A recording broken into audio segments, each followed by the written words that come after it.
Hello guys! For today's video, samahan niyo akong mag-unbox ng Iron Studios statue 110 BDS scale from the movie Spider-Man Far From Home.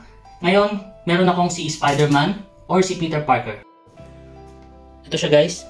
Nabili ko siya online sa Comic Cave dito sa Dubai. Ayan. Tingnan niyo yung box. Actually, nabuksan na siya dahil sa security check. So, ipapakita ko lang sa inyo kung anong itsura niya sa loob ng box. So, ayan. Iron Studios BDS scale 110. Yung art box niya. So ito nga yung complaint code noon na yung pinaka art box niya mismo ay picture mismo nung pinaka item sa loob, no. Ayan, Iron Studio in Brazil, design in Brazil. Ito yung laman niya sa loob.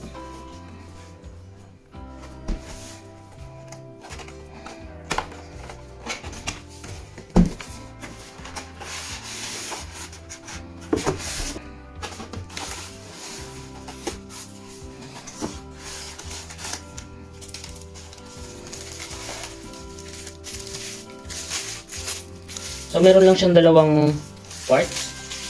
Of course, ito yung base diorama niya. Wow! Tingnan naman. Wala siya yung pinaka-plate, pero ito lang meron siya. Yung logo niya sa ilalim. Spider-Man, Far From Home, Marvel, BDS scale. So, isa siyang, yung design niya is parang pillar ng isang building. And then, ayun, may parang sumasabog. Yung explosion effect niya, parang ganun. Ayan. Parang crystallize siya guys, so yun o, kikita nyo.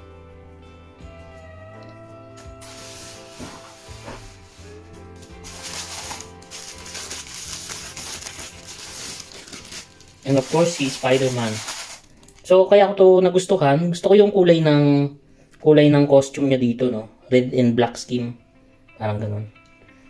Tingnan nyo naman guys. Yung gusto ko talaga dito sa Iron Studios, tingnan nyo yung texture. Oh. Parang fabric siya. Pero yari siya sa polystone, no? Yan. Gaan lang siya.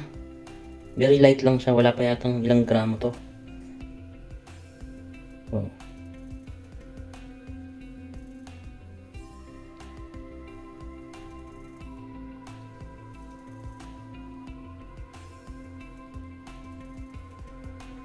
Gusto ko yung kulay niya.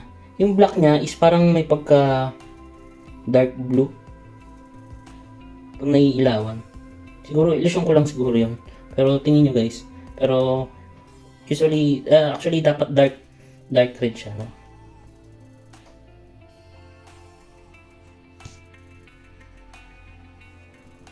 So, itong bakal niyan sa may paanan. Ayan. Yung pinaka-anchor or support niya. Tutusok lang natin dito.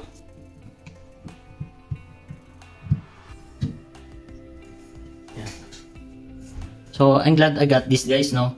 Gusto ko yung position niya or yung stand niya na nakaganyan. Ayan, and maganda yung kulay kapag natapat siya sa ilaw. Ang ganda niya guys, lalo sa personal. What do you think guys? Comment below.